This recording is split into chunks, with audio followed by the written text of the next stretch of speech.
Nah, malam hari ini tema yang diberikan adalah marriage and money. Kalau kita bicara di Alkitab pun, money ini memang sangat sangat menarik ya. Bahkan ketika Tuhan Yesus sendiri ya berkata tentang yang namanya money atau si mamon, itu yang bahkan bisa menyaingi Tuhan. Jadi, can you imagine, bisa nggak bayangkan ya, kalau sampai Tuhan aja bilang hati-hati nih, kamu nggak bisa menyembah beribadah kepada Tuhan, dan di satu pihak juga beribadah atau senengnya si mamon. Nah, di dalam pernikahan ada survei yang dilakukan kepada 600 couples ya. Jadi pada waktu mereka baru menikah, mereka mengatakan bahwa their biggest adjustment, ya, satu penyesuaian yang paling besar yang mereka harus lakukan adalah di bidang keuangan, soal money, ya, soal rupiah, soal dolar. Sekarang tambah lagi soal kripto, mungkin investasi, nanti kita bahas sedikit. Dan juga kemudian yang namanya uang ini juga menjadi top source of conflicts karena uang.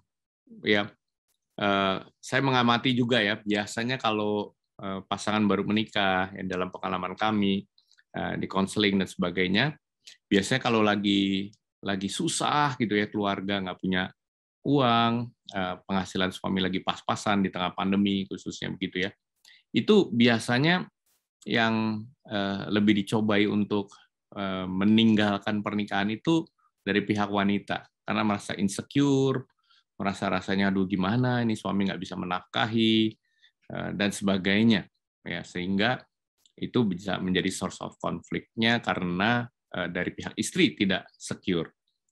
Nah, kalau udah kebanyakan duit, ya, diberkati luar biasa, nah biasanya sih udah secure ya, tapi kemudian yang terjadi adalah yang pihak suami nih, kemudian karena udah banyak uang, jadi kayaknya mudah sekali menarik wanita-wanita lain, sehingga terjadilah perselingkuhan dan sebagainya. Jadi finance, keuangan merupakan biggest adjustment di dalam satu pernikahan dan juga menjadi sumber konflik ya yang luar biasa. Kamu mau tambah sesuatu? Ya. Iya, iya. Nah, jadi itu yang terjadi, sehingga malam hari ini yang mau kita bicarakan nih sangat penting ya. Sangat penting karena juga there is never enough money to do or to buy everything you want. Ya, jadi nggak akan ada habisnya yang namanya keinginan-keinginan ya, sehingga akhirnya kita juga harus bisa memilih ya. Kita harus bisa membuat prioritas demi prioritas tentang apa yang akan kita belanjakan atau apa yang akan kita gunakan dari keuangan yang Tuhan sudah percayakan kepada kita. Nah, ini dia sekarang ya. Siap-siap di kolom chat karena saya akan kasih pertanyaan ya. Pertanyaan ini, what is your financial goals and priorities? Ya, jangan jawab dulu gitu ya. Saya jelasin sedikit ya. Harus berikan 3, the top 3.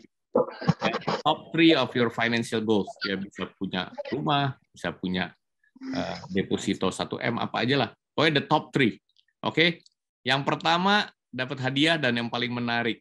Silahkan di kolom chat. 3, the top 3 of your financial goals and priorities. Oke. Oke, top 3 of your financial goals. Ya, and priorities. And priorities. Jadi harus ada 3 ya. Kasih 3 jawaban. Tadi saya udah kasih contoh tuh. Yes. Christian Jessica pemenangnya. Jessica. Ya, masih ada lagi satu lagi buat yang paling menarik. Jadi uang untuk anak ya, diberkati anak-anaknya untuk kesehatan dan juga untuk investment. Oke, Dewi tulis kids education, rumah, investment. Oke, saya tunggu 3-4 lagi lah ya supaya nanti kita bisa pilih ya. Sabar Dewi ya. Tapi untuk Christian dan Jessica nanti boleh kirim alamatnya ke siapa ya? Atau nanti lewat Angel boleh ya? Christian dan Jessica diffuse ya. Karena mungkin saya ada undang beberapa teman juga. Oke. Tidak ada lagi? Oh ya. Istri. Nggak ada yang jadiin prioritas untuk istri ya. Maka itu perlu sesi malam hari ini. Anak duluan gitu ya. Pasangannya tidak di. Oke. Oke, nah ini udah masuk nih ya. Oke, Family, our sport ministry. Mantap juga tuh. Warisan penting ya, financial. Kids, house, financial freedom. Oke. Saya karena yang pertama tadi saya udah pilih, yang ada lagi ya yang baru masuk. Lunasin cicilan, kids education, dana pensiun. Ya, istri saya yang milih. Biasanya kalau pertanyaan yang susah, istri yang menjawab. Saya yang paling gampang. Yang pertama, begitu gilir. Silakan. Ini saya pilih yang ada tulisan warisannya. Oh, dan sports ministry. Kayaknya menarik itu. Apa itu? Oke, Andre Julianto ya, pemenang keduanya ya. Karena ada soal family, ada soal warisan ya. Oke. Jadi selamat buat Andre Julianto dan Christian dan Jessica. Angel bisa bantu ya nanti ya. Kenal ya. Mungkin boleh mention juga dari views mana ya. Jadi kita bisa ini nanti bisa follow up. Untuk Andre sama Christian Jessica sudah di chat ya. Nanti boleh japri alamatnya. Thank you. Oke, nanti lewat Angel aja nanti. Congratulations guys. Selamat ya. Thank you untuk partisipasinya. Ya. Jadi memang kalau pasangan ya sebagai suami dan istri penting juga untuk membicarakan ini. Karena jelas ada ekspektasi demi ekspektasi ya. Tadi seperti Bro Gary bilang, loh nggak ada yang sebut istri atau nggak ada yang sebut suami. Ya, nanti kita akan bicarakan ya bagaimana karena dua ini sebenarnya ya sudah menjadi satu. Iya. Jadi dalam firman Tuhan di Matius 19 ayat 5 maupun ini sebenarnya quotes yang Tuhan Yesus katakan dari Kejadian ya. Dikatakan bahwa dan firman-Nya sebab itu laki-laki akan meninggalkan ayahnya dan ibunya dan bersatu dengan istrinya sehingga keduanya itu menjadi satu daging. Kita tahu dalam pernikahan itu dua ini sudah menjadi satu, ya kan? Karena itu penting sekali untuk menyatukan visi misi dari prioritas kita. Kenapa tadi nggak ada yang istri menjadi prioritas? Karena udah jadi satu, Pastor Gary. Nah, biasanya kan dua otak yang berbeda. Kita waktu pertama bernikah gitu kayaknya the two has become one. Oh, so indah, so begitu indah gitu ya, begitu kayaknya mesra. Tapi ternyata waktu kita udah selesai honeymoon gitu dikatakan tiba-tiba ada dua otak yang berbeda dengan dua prioritas yang berbeda dengan dua cara pandang yang berbeda, perlu menyatukan diri nih. Gimana caranya? Ya kan? Itu yang memang pernikahan is all about gitu ya. Butuh komunikasi yang baik antara suami dan istri. Dan dalam keuangan saya percaya banget bahwa dua ini termasuk dua menjadi satu ini termasuk juga dengan dompet-dompet kita atau account-account kita. Bukan berarti harus satu account atau satu dompet, tapi bagaimana kita mengelola keuangan ini. Jadi bukan uangmu, uangku, atau uangmu, uang kita, uangku. Bukan gitu ya. Tapi dua sudah menjadi satu, ya. Dua sudah menjadi satu. Marriage, pernikahan itu bukan dua orang yang living together terus sharing bills. Ya, saya sempat ketemu tuh ada beberapa pasangan yang kita temuin sharing bills. Kalau makan aja makan di restoran nanti kita split ya di rumah ya. Atau beli tiket ke Singapura gitu ya. Nanti kamu reimburse ya jatah kamu. Come on gitu ya. Dua sudah menjadi satu termasuk account kita, termasuk harta kita, termasuk dompet kita ya. Saudara-saudara, jadi beberapa tips yang saya bisa berikan mengenai komunikasi, terutama untuk komunikasi keuangan ini, kita mesti hot. Hot itu saat yang pertama adalah honesty, kejujuran, ya. Terus yang kedua openness, dan yang ketiga itu trust.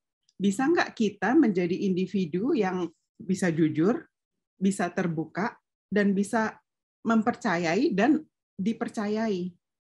ya oleh pasangan kita. Saya punya sedikit cerita gitu ya pada waktu awal-awal kita pernikahan. Kita punya waktu awal-awal memang kita mengkomunikasikan, kita punya budget dan sebagainya. Nanti mungkin akan dijelaskan lebih detail lagi. Tapi kita juga punya batasan. Kalau sekian pengeluaran di atas sekian perlu untuk membicarakan sama pasangan. Nah, waktu itu kalau nggak salah 1 juta ya, karena itu udah bertahun-tahun yang lalu. Ya, 27 tahun lalu. 20. Nah, pokoknya pengeluaran di atas 1 juta itu harus bilang gitu ya, harus ngomong dulu. Nah, biasalah di waktu itu saya masih bekerja di kantor gitu ya, tiba-tiba ada salesman segala macam kan, sales girl datang untuk jualan produk skincare. Harganya lebih dari 1 juta. Saya bilang sama orangnya itu, oh tunggu ya, nanti saya ngomong dulu sama suami. Ya, Bu, ini diskonnya cuma berlaku hari ini 50%, you know, those kind of things. Singkat cerita, pokoknya saya akhirnya beli itu barang, karena saya nggak bisa kontak dia. Dulu belum ada handphone juga ya, jadi mesti telepon dan sebagainya. So, singkat cerita, saya beli barang itu tanpa persetujuan dia. Waktu dia pulang malam, saya juga nggak berani, itu kan skincare kan beberapa produk ya, jadi dikit-dikit. Saya nggak berani semuanya taruh di depan, di display gitu, sebagian masih disembunyikan. Terus saya cuma taruh 1. Ada barang baru, dia bilang, dia notice ya, ini apa, berapa? Baru ya? Oh iya, itu harganya cuma 200.000. White lie. Karena saya tahu seluruhnya kan lebih dari 1 juta, tapi saya nggak berani ngomong sama dia. Di situ Tuhan berbicara sama saya gitu ya. Kamu tahu itu bohong kan? Seluruhnya bukan hanya 200.000, tapi lebih dari 1 juta. Kamu kalau mau sembunyi-sembunyi, little lies will grow. Kebohongan yang sedikit-sedikit akan bertambah banyak. Nanti besok akan ada keluar barang lagi atau apa, atau kamu nggak bisa pakai barang itu, percuma beli barang tersebut, ya. Jadi dari situ saya bertobat dan saya terus jujur sama dia, terbuka sama dia. Dan apa yang saya pelajari dari kejadian itu, sejak saat itu dia juga bisa menjadi lebih percaya kepada saya, karena kecil aja gitu keputusan yang kita buat bersama saya value, walaupun dia tahu bahwa itu susah juga ya pada awalnya. Tapi hal itu membawa kepercayaan yang lebih dibandingkan jika saya terus memelihara kebohongan tersebut. Nah, jadi kita perlu percaya gitu ya, bahwa sebetulnya Tuhan itu adalah sumber dari segala keuangan kita. Iya, betul. Seperti Ulangan 8 ya, 18 bilang, haruslah engkau ingat kepada Tuhan Allahmu, sebab dialah yang memberikan kepadamu kekuatan untuk memperoleh kekayaan, dengan maksud meneguhkan perjanjiannya. Ya. Kemudian Amsal 10 ayat 22 juga ya, yang berkata, berkat Tuhanlah yang menjadikan kaya. Dan saya lebih suka bahasa Inggrisnya sih, bilang he had no sorrow. Ya, jadi dia nggak, udah kaya ada yang sengsara juga gitu ya. Tapi God had no sorrow. Jadi Tuhan tidak menambahkan kesusahan, dan kita punya kemampuan dan berkat untuk menikmati setiap kekayaan, setiap berkat yang Tuhan berikan di dalam kehidupan kita. Jadi sadari bahwa Tuhan tuh yang mempunyai 100%, karena berkatnya kan datang dari Dia, sehingga kalau kita mau membuat keputusan tentang uang, kita tahu bahwa this is spiritual thing. Tadi di awal saya bilang kan, you cannot worship God and you cannot worship mammon at the same time. Ya, nggak bisa punya dua tuan. Kita harus selalu ingat untuk mendahulukan kerajaannya ya, dan kebenarannya. Dan di situ nanti banyak hal akan ditambahkan ya. Bahkan dikatakan di Matius 6:33, semuanya akan ditambahkan kepadamu. Jadi menarik kalau kita lihat Alkitab ya. The Bible itu contains roughly 500 verses. on prayer and faith, but over 2,000 verses on money. Jadi ayat yang tentang doa, iman ada lebih dari 500, tapi kalau yang tentang uang, berhubungan dengan uang, kekayaan itu 2.000 ayat-ayat. Jadi luar biasa, dan kurang lebih 40% dari parabel-parabelnya, ya, perumpamaan-perumpamaan Tuhan Yesus kan ada urusannya dengan uang. Ingat ya, tentang apa tuh? Mina, tentang talenta, ya, tentang hal-hal yang Tuhan Yesus ajarkan, ya, tentang menabur, ya, dan sebagainya. Jadi banyak sekali, ya, tentang perumpamaan yang berhubungan dengan uang. Nah, sebenarnya tujuannya apa sih kalau sampai Tuhan itu memberkati kita? Ya. Dari mulai kitab Kejadian, kita tahu bagaimana pada waktu Adam dan Hawa diciptakan, ya, Tuhan mau supaya Adam Hawa ini juga bisa berkuasa atas ciptaannya Tuhan dan juga bisa mengurusnya dengan baik. Dan kemudian kepada Abraham di Kejadian 12 dikatakan, aku akan buat kamu jadi bangsa yang besar, memberkati engkau, membuat namamu masyhur, dan engkau akan jadi berkat. Aku akan memberkati orang yang memberkati engkau dan mengutuk orang yang mengutuk engkau. Dan olehmu semua kaum di muka bumi akan mendapat berkat. Jadi itu ya, luar biasa sekali.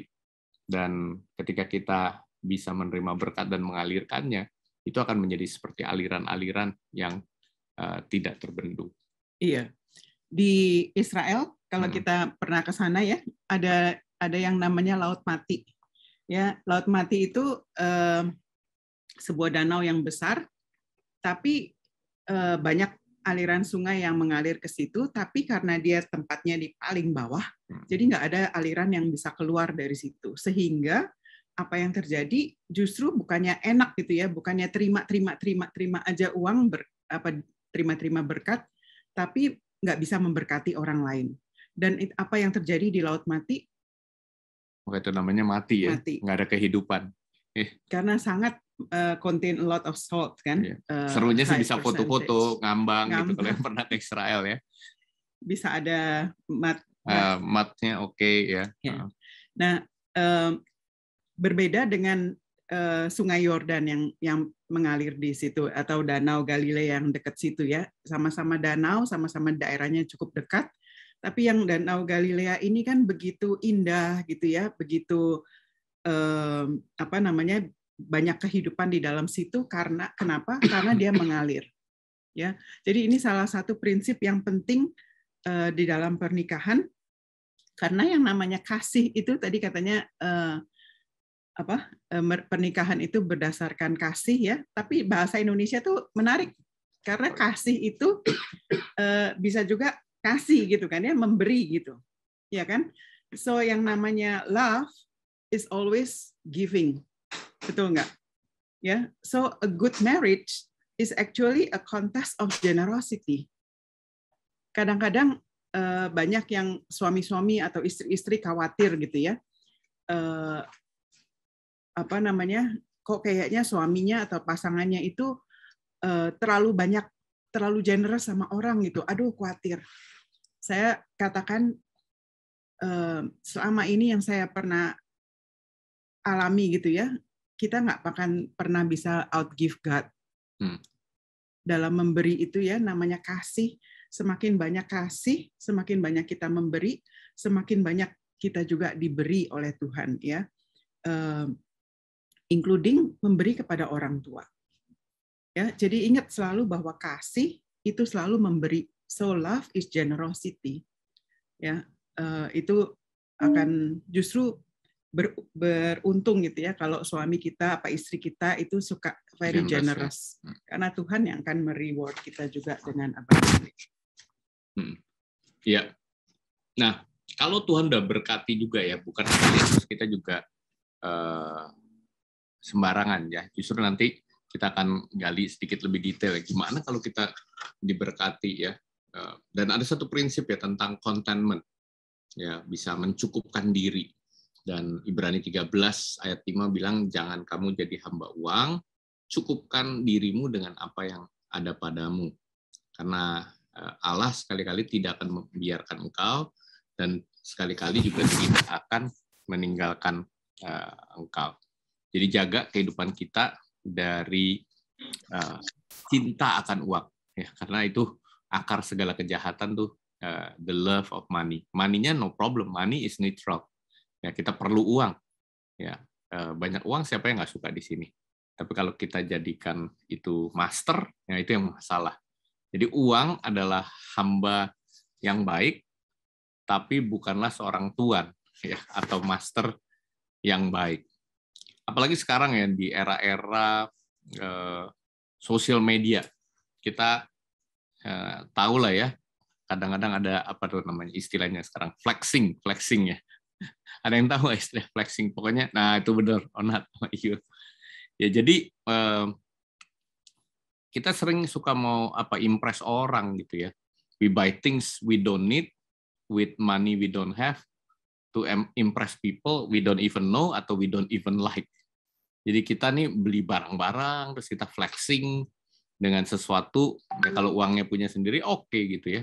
Tapi kan baru-baru ini ya ada hal-hal yang terjadi yang jadi sedih juga ya. Banyak anak-anak Tuhan juga kena masalah keuangan ya, dengan hal-hal yang karena pengen cepat kaya, nggak usah kerja, cuma tinggal pencet-pencet tombol invest gitu ya. Biarkanlah robot yang bekerja. Dan Tuhan kan bilang kitanya yang perlu bekerja. Nah, karena mau impress people. Jadi hati-hati dengan materialisme ini. Jadi kalau kita diberikan berkat, ya make sure kita juga menjadi berkat buat yang lain. Kita nggak harus hidup berfoya-foya. Menikmati itu boleh ya, jangan salah mengerti. Karena ketika kita diberikan kemampuan ya untuk bekerja, kita juga mau berbicara bagaimana kita lakukan ini semua memang untuk Tuhan ya. Apapun yang kita kerjakan, pelayanan kita, bisnis kita, karir kita mau lakukan ini dengan segenap hati, segenap kekuatan kita, karena memang Tuhan yang akan kasih reward. Ya, ada bagian yang ditentukan sebagai upah. Kristus adalah Tuhan dan kamu hambanya. Saya punya prinsip begini. Saya punya background juga dulu bekerja di industri, tapi mungkin kira-kira 3 tahun aja saya waktu itu, karena setelah 3 tahun bekerja di industri, saya langsung masuk memang pelayanan ya, full time. Jadi lebih banyak saat ini udah di pelayanan ya, udah lebih dari 7 tahun juga itu, karena setelah menikah nggak lama saya langsung full time. Dia mungkin merasa bukan terjebak ya, tertipu. Karena saya lagi itu bilang mungkin nanti setelah 10 tahun menikah lah saya akan masuk pelayanan full time. Tapi ternyata itu hanya berapa ya? 6 bulan. 6 bulan setelah menikah, nah, Tuhan panggil. Jadi ya memang lebih baik takut Tuhan daripada takut istri. Nggak tahu para suami setuju nggak atau para istri setuju. Jadi, nah di akhir nanti di tengah-tengah nih pas cerita apa tadi? Nggak jadi nanti ceritanya. Udah cukup waktunya, nanti kita masih baru setengah jalan. Saya mau quote ini nih ya, John Wesley. Dia hamba Tuhan yang luar biasa, dia mendirikan gereja Metodis. Dia punya perkataan yang ini juga menjadi sesuatu yang saya ikuti ya. Sejak awal pernikahan. Jadi kalau kerja, misalnya cari uang, nggak apa-apa sebanyak mungkin, get all you can. Tapi ingat, jangan hurt yourself or your neighbor. Ya cari uang boleh, saya selalu bilang mau kerja keras boleh, lembur boleh. Tapi kalau sampai sakit-sakitan atau karena nyakitin orang lain, nipu orang lain, wah itu bahaya. Jadi get all you can without hurting yourself or your neighbor. Nah, kalau termasuk your istri dan anak-anak ya jelas, juga. Ya, jangan korbankan istri dan anak-anak juga. Kalau sudah dapat uang banyak, jangan foya-foya cari konten ya. Save all you can. Ya, cutting off unnecessary expense. Ya, jadi contoh saya ini penyuka kopi gitu ya, tapi nggak tiap hari saya minum minum kopi tuh dari ini ya, dari kedai ke kedai gitu, dari kafe ke kafe. Nggak tiap hari ya, time to time ya pasti ngopi, kita enjoy. Tapi kalau untuk daily, saya belajar sendiri bikin kopi gitu ya. black coffee, ya pakai V60, atau mau French press, atau mau kopi tubruk, udah beli sendiri gitu ya. Enjoy every morning, nggak kalah kualitasnya. Ya, saya tinggal cari beans yang bagus, harganya murah gitu. Jadi kenapa? Karena saya nggak harus spend semua. Itu salah satu contoh saja. Ya, oke. Dan setelah itu give, ya all you can, storing up in heaven an eternal treasure. So itu bagian pertama. Jadi kalau ada pertanyaan atau apa, nanti Bro Gary mungkin bisa mediate juga. Nanti kita lanjutkan selanjutnya ya. Saya kembalikan dulu ke Bro Gary. Oke, thank you banget Pastor Daniel. Jadi ini memang kita bikin dua fase ya, kasarnya ya gitu ya. Jadi ada yang barusan di-share tuh fondasi utamanya gitu ya, mengenai financial and marriage. Nah ini menarik nih. Mungkin kalau misalnya tadi sebelum kita move on ya to the next one, ada beberapa hal yang saya tuh kena banget. Jadi satu itu adalah konsep HOT, yaitu adalah honesty, openness, sama trust. Nah ini mungkin interesting karena gak tau gimana, tapi kita bisa klop banget nih, Pastor Daniel. I'm not kidding. Jadi dulu sebelum pada saat saya pacaran sama istri saya tuh, dulu saya juga bilang kayaknya saya cuma percaya kalau di relationship tuh belajar selama ini 3 hal. Sama gitu. Honesty, openness, sama trust. Itu percis, makanya saya jadi baca, kok ini gimana ceritanya nih? Ini kita saling contek-contekan apa bagaimana gitu ya. Tapi saya rasa dan setiap kali ada orang yang nanya, misalnya kayak kita lagi ada premarital dan lain-lain, saya pasti balik lagi ke situ karena menurut saya ujung-ujungnya ini at the end of the day ini sih gitu kan, honesty, openness, sama trust. Jadi itu satu. Dan yang kedua yang saya merasa ini menarik banget yaitu adalah marriage is a contest of generosity, ya kan? Itu penting karena kenapa? Karena tadi saya udah ngintip pertanyaan di slide, Pastor. Itu cukup banyak pertanyaan tuh yang kayak misalnya ya ini tuh kita misalnya istri yang yang breadwinner, istri yang punya penghasilan lebih tinggi, ya kan? Apakah kita harus membiayai suami, contoh gitu kan? Atau kalau misalnya ini kita tuh ini kalau misalnya ada suami yang pelit, mungkin misalnya gitu kan?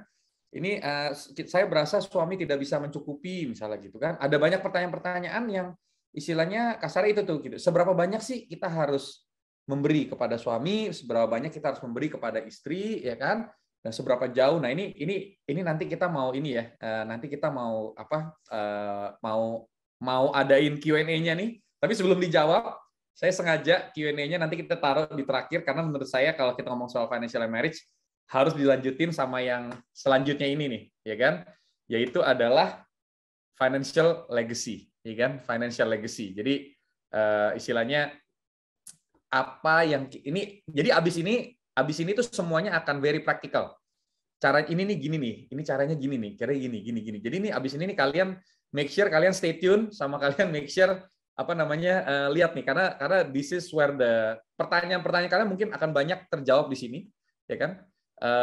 Jadi nanti aku rasa sih kalau slide nggak apa-apa sih, Jo, nanti aja kali ya sekalian ya, biar kita bisa move forward sekalian. Sebelum itu mungkin mumpung di tengah-tengah, saya mau minta izin kita sama-sama mau foto bareng dulu, ya, foto bareng dulu, boleh nih mumpung sebelum lupa nih ya. Biasanya foto tuh hal yang paling penting karena katanya no pic hoax. Jadi harus ada foto di dalam segala situasi. Oke. Sip. Oke, ini nanti saya yang screenshot. Oke guys, mari kita semua nyalain dong video kita. Biar ada ini absen, ya kan? Sip. Oke teman-teman semuanya, ayo kita bentar ya. Oke, bentar kita habis ini kita mau foto sebentar. Oke. Sip. Oke, bentar. Kita tunggu sedikit lagi. 30 detik. Nah. Buat teman-teman, ayo mungkin yang masih bisa nyalain videonya, jadi biar kita seru nanti. Oke. Sip. Wah, seru nih. Oke. Siap guys, ini saya bakal gue bakal take screenshot sama-sama. Mari kita mulai. Bakal ada 2 kali ya screenshotnya. Jadi get ready. This is the first time. This is the first one. Boleh gaya dikit. Oh, sebenarnya kalau money kan gini ya, fulus ya. Cuman jadinya ini ya. Jadinya jadi love ya. Ya udahlah ya. Oke. Sip. Ya gini lah ya, boleh lah ya. Kalau di Korea love, kalau di Indonesia duit ya. Oke, siap. 1, 2, 3. Oke, another one. Oke, ready semuanya. Ready? 1, 2, 3. Asik. Super. Sip. Sebelum kita lanjut lagi, oke, kita mau, mumpung kita lagi ngomongin soal duit, sekalian ya, karena kan di minggu ini kita nggak ada views ya. Jadi kita mau ada offering buat this week. As usual, kalau you guys know what to do, as usual, kalau misalnya kalian terbeban, weekly offering kalian bisa langsung pakai keris di sini, QR code, dan as usual ya, ini semuanya. Dan juga on top of that, guys, tadi link Slido udah gua share di grup, di chat. I'm gonna reshare it again. Okay, so if you guys wanna, mungkin kalian yang nggak ada pertanyaan boleh bantu untuk kasih voting juga ya. Jadi biar nanti kita bisa pilih pertanyaannya langsung straightforward. Kalau soal ginian nih paling seru nih. Gue paling seneng bahas-bahas soal duit nih. Sensitif, seru-seru, sedap ya kan. Tapi sebenarnya penuh dengan logika dan penjelasan yang jelas. Harusnya tidak ada hal yang abu-abu ya, harusnya ya kan, semoga tidak ada ya, semoga kita bisa sama-sama bahas. Oke, udah, sip, kita balik lagi. Sekarang kita mau mulai di tahap 2-nya, yaitu adalah financial legacy by Pastor Daniel. Silakan Pastor Daniel. Thank you Bro Gary. Ya, jadi kita sekarang akan bicara hal-hal yang practical, hopefully ini sesuatu yang nanti para couples ya, suami istri bisa mulai lakukan ya, take it into your daily kehidupan sehari-hari ya. Jadi ini urusannya memang soal duit. Nah, ada 3 practical tips yang malam hari ini, sebenarnya banyak ya, tapi karena waktu dan semuanya kita bahas 3 hal aja. Ya, pertama adalah mengenai budget.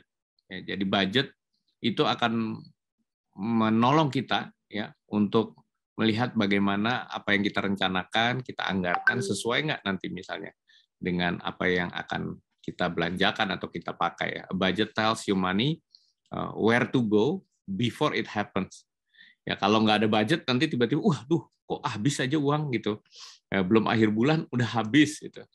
Tapi kalau kita udah punya budget, kurang lebih kita udah tahu ya apa yang akan terjadi. Kemudian tentang prinsip berhutang. Berhutang tuh boleh nggak sih ya? Nanti kita bahas lebih detail. Tapi intinya debt itu is not a tool. Maafkan para bankers di tempat ini.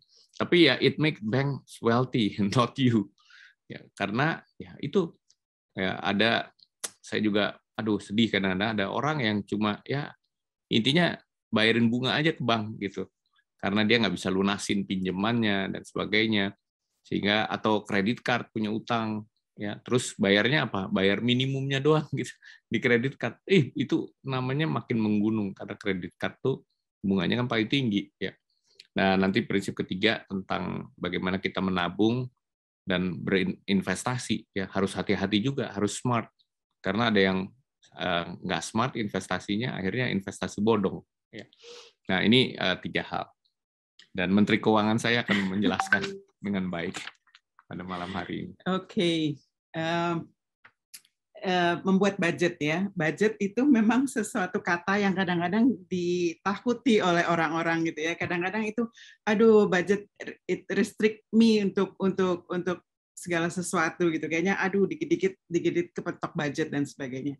Tapi dari pengalaman kami sejak awal pernikahan, kita selalu melakukan yang namanya budgeting ini. Dan apa namanya, yang tadi saya katakan ya, dua otak yang berbeda. Jadi kita bisa menyatukan apa pendapat kita, apa keperluan kita, apa kebutuhan kita sebelum pengeluaran itu terjadi. Ya, apa aja sih alokasi keuangan? Memang macam-macam. Tapi yang kita selidikin gitu ya, menurut Alkitab, hal-hal ini yang menjadi bagian-bagian penting dalam pengalokasian keuangan. Yang pertama, salah. Oke deh, keluarin semua. Dari bawah. Yeah. Yang pertama tentunya dari bawah ya, kita bacanya dari bawah. Yang pertama tentunya perpuluhan.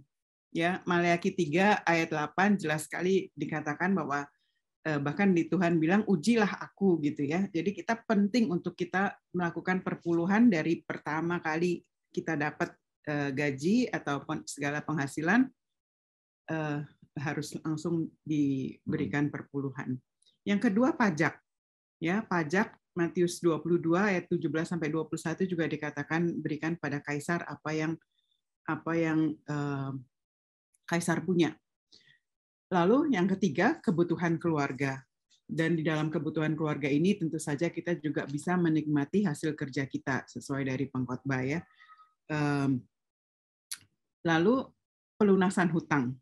Dikatakan bahwa orang fasik pinjem tapi nggak bayar. Ya kan? Kita bukan orang fasik ya. Tentu saja kita harus melunasi segala hutang-hutang kita. Lalu terakhir yang menarik adalah yang paling seru itu adalah surplus tentunya ya. Itu juga ada di 2 Korintus. Nah, ini adalah bagian-bagian besar dari apa yang kita pengalokasian keuangan di dalam budgeting keluarga kami juga. Ya, jadi masing-masingnya of course nanti di kebutuhan keluarga banyak sekali subdivisi lagi gitu ya. Tapi secara general dibagi dari 5 bagian ini. Nah, teman-teman, bagaimana satu hal yang kita belajar, jadi pada waktu surplus ya, tentu saja kita terus berdoa untuk semakin hari semakin membaik kan. Nah, pada waktu pengalokasian surplus, ini yang kita amati gitu ya. Kadang-kadang justru pada waktu surplus ini yang menjebak banyak pasangan-pasangan. Banyak menjebak pasangan-pasangan. Kenapa? Justru pada waktu mereka sudah diberkati lebih, justru utangnya jadi tambah banyak. Lifestyle-nya jadi berubah sangat banyak gitu ya. Sehingga justru bukannya malah cukup, tetapi malah berkekurangan. Ya, jadi karena itu kami juga menasehati gitu ya, maksudnya sesuatu yang kami pelajari sendiri, semakin kita diberkati, usahakan untuk kebutuhan keluarga tuh kalau bisa tetap sama. Karena di dalam kebutuhan keluarga ini adalah basically hal-hal yang memfinance kita punya lifestyle sebetulnya. Ya kan?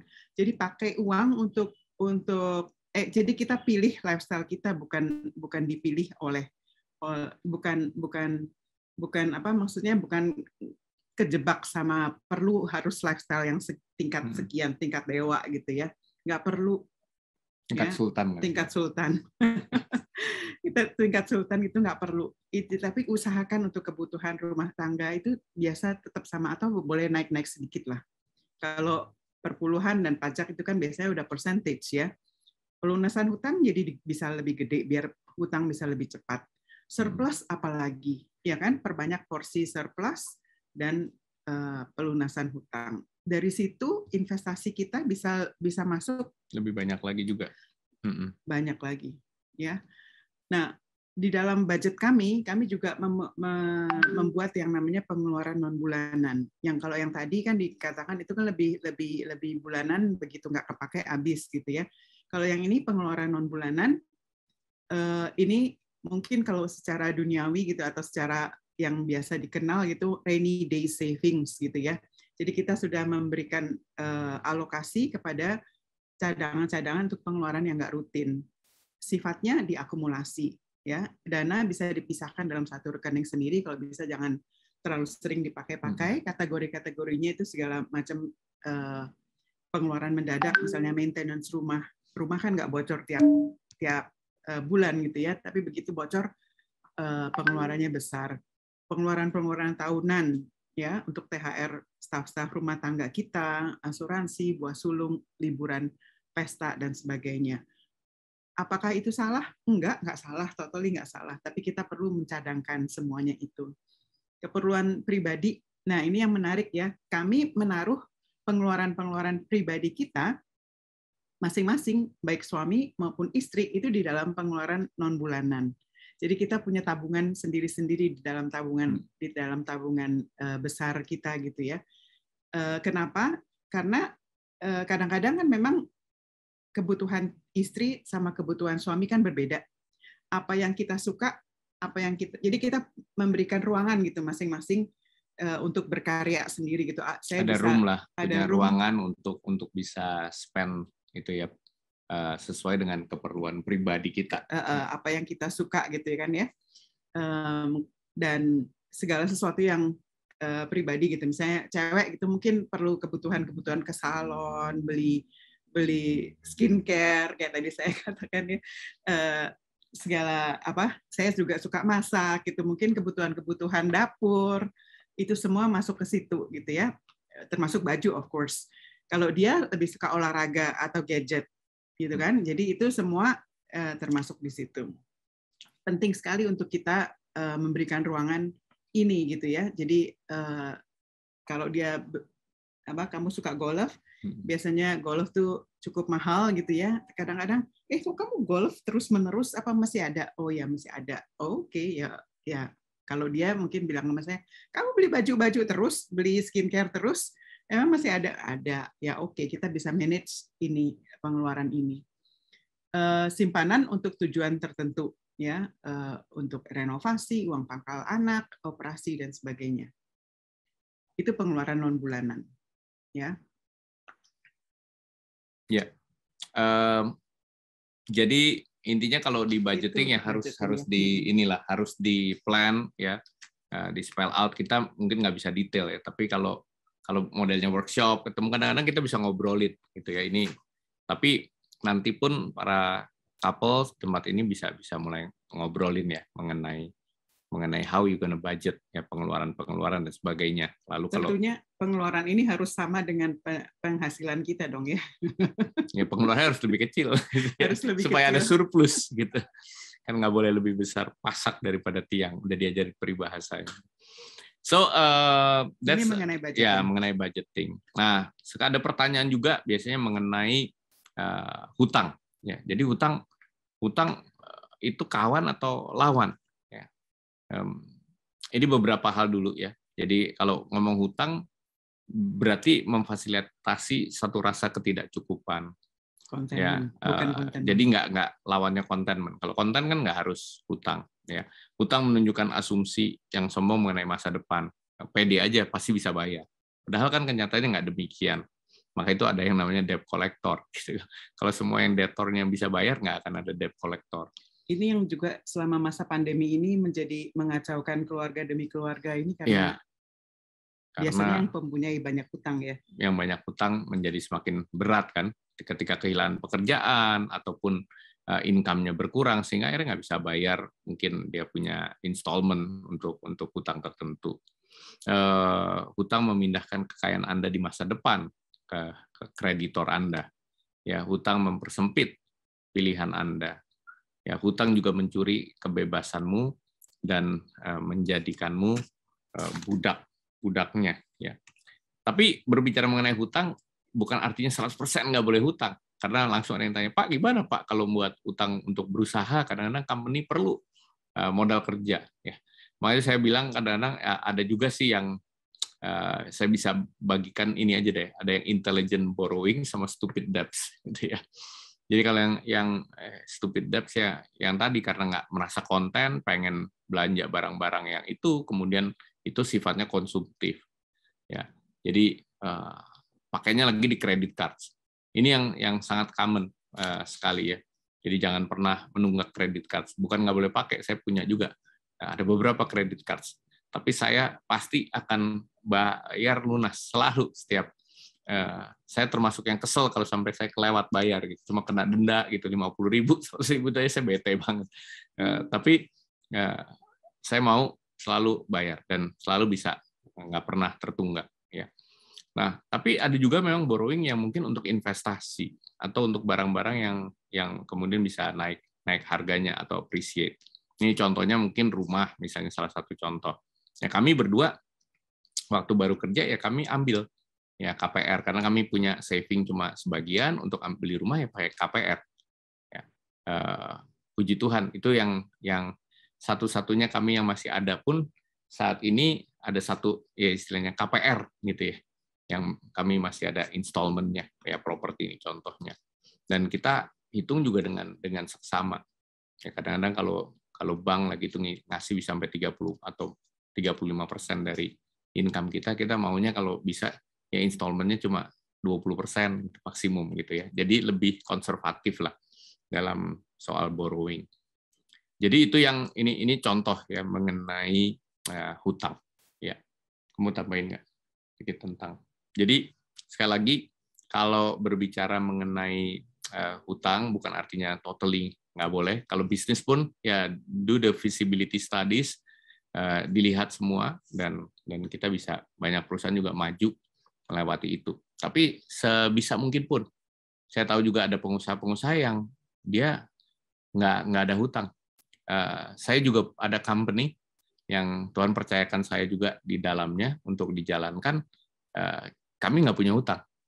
Jadi waktu masa pandemi ini company-nya juga untuk 2 tahun, jadi company udah hampir 20 tahun nggak pernah rugi, tiba-tiba harus rugi. Tapi karena kami nggak punya hutang, dan kemudian kami masih punya saving-nya, karyawan pun tidak di PHK, ya masih bisa digaji, ya kita memang jelas our surplus jadi berkurang ya, karena atau our saving jadi berkurang. Tapi puji Tuhan tahun ini udah mulai picking up again. Tapi kalau kami berhutang pada saat itu, waduh pasti sulit sekali ya, keadaannya makin lebih stressful. Oke, nah itu bicara mengenai faktor hutang ya. Lalu sekarang juga ngomong kalau diberkati, ya, kalau lihat wajah-wajah di sini juga banyak yang diberkati. Lalu gimana investasi semacam apa sih yang kita lakukan dengan yang namanya uang? Ya. Jadi jelas lah kalau di dunia yang paling konservatif kan tabungan, deposito gitu ya. Kemudian ada pasar modal ya, dan produk-produknya. Ya, saya juga termasuk yang paling konservatif gitu ya. Pasar modalnya sih oke gitu ya, udah well regulated. Tapi produk-produknya pun ada beberapa yang saya nggak berani masuk lah gitu ya. Ya, kalau reksadana juga semua aman lah, lebih aman. Tanah gitu ya, saya somehow kalau kami berdua ya diberkati lah ya, kalau kami dibeli rumah yang pertama terus bisa Tuhan berkati ada rumah yang kedua gitu ya, itu berkat lah ya. Kami juga menanamkan ada beberapa company ya sebagai saham di situ, belum segede Brogeri sih gitu ya, cuma kita tapi sesuatu yang kita investasikan.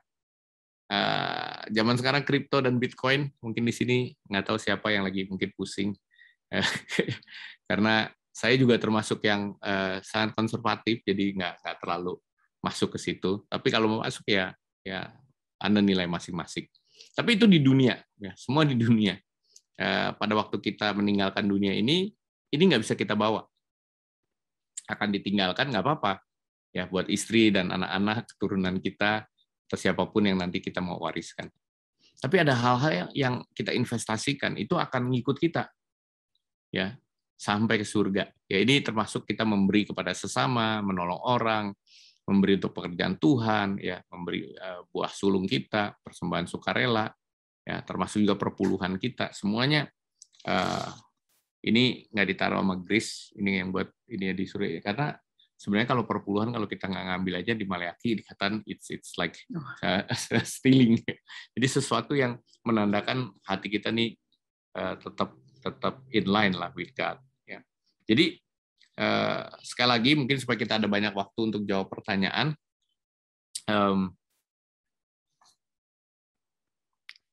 Sekali lagi sebagai penutup saja ya. Jadi tujuan budgeting untuk mengalokasikan keuangan dengan tepat sebelum pengeluaran terjadi. Saya nggak tahu di sini berapa dari Bapak Ibu, mungkin boleh survei aja deh, yang sudah punya budgeting di keluarga. Boleh kasih jempol gitu atau kasih reaction yang sudah punya. Oke. Ada beberapa ya, ada beberapa yang thank you yang sudah ada. Yang belum, coba mulai, mungkin boleh dikomunikasikan ya. Tujuannya sekali lagi untuk supaya diomongin terlebih dahulu. Ini akan menolong untuk menghindari banyak konflik ya. Seperti yang mungkin beberapa dari para couples udah alamin karena nggak pernah diomongin sebelumnya. Saya lihat di slide-nya juga pertanyaan-pertanyaan gimana kalau nanti kita jawab lah ya di sini. Istri penghasilan lebih besar, gimana kasih istri berapa persen dan sebagainya. Nanti kita bisa ini ya, tergantung Bro Gary pilih yang mana. Kemudian komunikasikan. Ya, penting juga batas pengeluaran individu, terutama kalau yang baru-baru menikah nih. Itu makin lama akhirnya udah tahu karena atau udah terbentuk ya budgetingnya.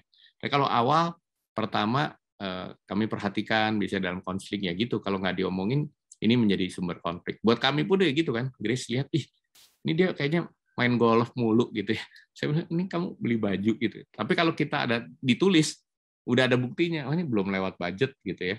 Atau sampai lewat budget tadi kan, kalau yang non bulannya berarti bulan depannya udah nggak bisa dikeluarkan dan sebagainya. Baik, terakhir ini penting sekali untuk kita bicarakan malam hari ini karena di mana hartamu berada, di situ hatimu juga berada. So saya kembalikan ke Bro Gary. Oke, thank you so much. Sampingnya Bro Gary. Kenapa? Istrinya. Oh iya.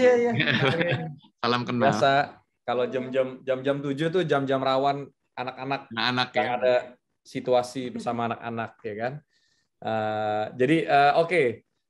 Thank you so much Pastor Daniel and Bu Grace. I think it was such a good practical sharing mengenai ini. Mungkin sebelum kita masuk ke Q&A, which is yang semua orang pasti nunggu, right? A couple things menurut saya yang cukup penting yaitu adalah tadi saya review sedikit, ingat budgeting, ya kan? Number one is budgeting, dan menurut saya budgeting itu tidak pernah terlalu dini atau tidak pernah terlambat, right? Pokoknya intinya kalau misalnya belum ada, bisa dijalankan sekarang, bisa mulai dihitung sekarang dengan tadi dengan tadi itu pengalokasian keuangan ya, ada ya surplus kita nggak usah ngitung lah ya, itu anggap bonus ya kan? Ada apa yang istilahnya kita punya kebutuhan keluarga, ya kan, pajak, terus udah gitu kewajiban-kewajiban yang ada, savings kita, ya kan, sisanya surplus. Tapi mungkin satu hal menurut saya nih yang cukup menarik tadi itu dibahas, pengalokasian surplus itu jangan sampai kita semakin diberkati, tetapi justru kita malah semakin budget kita mengikuti gitu kan kasarnya ya. Jadi ujungnya surplus kita kagak pernah nambah juga gitu kasarnya. Jadi usahakan supaya walaupun kita semakin diberkati, tetapi kita punya basic budgeting itu bertumbuh nggak apa-apa, karena kan ya kita manusia mungkin bisa hidup lebih nyaman dan lain-lain, tapi pertumbuhan dari budgeting atau costing kita tidak boleh lebih tinggi dibandingkan pertumbuhan dari income kita pastinya ya. Saya berharap kita semua kan sama-sama pasti mau bertumbuh semua ya kan. Nah, another one yang menarik udah pasti pengeluaran non bulanan, pengeluaran tidak rutin. Jadi mungkin kalau misalnya saya sendiri perspektif saya cukup banyak pengeluaran yang tidak rutin ini gitu ya. Karena biasa kalau misalnya tapi menurut saya ada satu hal yang mungkin para istri juga perlu dengar ya. Kalau menurut saya kita harus bersyukur kalau suami kita itu mempunyai hobi yang kelihatan. Ini saya selalu ngomong nih dimanapun, ya kan? Ini istri tuh jangan sampai salah nangkep ya. Jadi yang namanya hobi yang kelihatan itu sangat penting karena semua suami pasti butuh hobi. Serius, kita coba cek Setuju. suami yang tidak punya hobi, itu bahaya yang setengah mati, yang nggak kelihatan. Bahaya banget. Pasti dia punya hobi yang tidak kelihatan. Jangan sampai dia punya hobi yang tidak kelihatan. Jadi menurut saya, contoh ya, Pastor Daniel aja, yang udah bikin buku, yang udah sharing tentang financial, udah 27 tahun pernikahan, punya hobi nggak? Punya. Hobinya mahal nggak? Golf, ya kan? Golf itu ya lumayan ya berasa lah pasti itu. Istilahnya pasti ada ya, tapi ya hobi itu kita harus tahu kapasitas kita seberapa. Jadi jangan sampai karena kita mengejar tadi flexing gitu kan kasarnya, mengejar flexing, mengejar yang namanya tren gitu kan, mengejar teman-temannya kita gimana, kita pengen ngikut. Jadi jangan itu karena untuk ngikut, untuk berusaha masuk ke dalam satu circle. Nah, itu bahaya gitu. Tadi udah dibilang ya. Jangan kita karena untuk ikut, untuk flexing gitu kan kasarnya. Tetapi nggak apa-apa mungkin punya hobi atau punya apa, it's okay, right? Tapi kita harus tahu kapasitas main. Kenapa penting banget tadi yang budgeting yang tadi. Pada saat kita udah punya budgeting itu, kita punya clear picture mengenai apa sih yang sebenarnya bisa, apa sih yang sebenarnya tidak, gitu ya. Nah, ini penting banget. Oke. Nah, tadi menurut saya ini ada satu yang terakhir yang saya juga udah inikan, yaitu mengenai hutang, ya kan? Nah, ini hutang ini menarik karena ada dua macam hutang. Jadi ada yang namanya stupid debts, ada yang namanya intelligent borrowing. Ini saya setuju banget karena banyak hal di dalam dunia ini yang kita bisa bertumbuh karena istilahnya kita sometimes tuh kita nggak bisa bertumbuh dengan cuman apa yang kita punya. Memang kadang-kadang kita perlu ada borrowing. Right? Contoh misalnya, kapan kita bakal punya duit cash untuk beli rumah? Contoh aja untuk punya rumah. Itu mungkin butuh waktu puluhan tahun. Tapi dengan adanya loan itu membantu kita. Tapi itu menjadi aset. Gitu kan? Ini contoh tadi kan contohnya ya, salah satunya rumah. Gitu. Tapi hati-hati. Jangan sampai kita misalnya contoh borrowing untuk gambling. Gamblingnya kalau zaman sekarang gambling tuh bukan cuman ini ya kasarnya ternyata ya, bukan cuman ke kasino ya kasarnya ya. Gambling itu gambling online lebih banyak. Gambling di hal-hal yang aneh-aneh, termasuk ya bukannya kripto nggak boleh, cuman ada beberapa kripto yang cukup gambling juga gitu kan.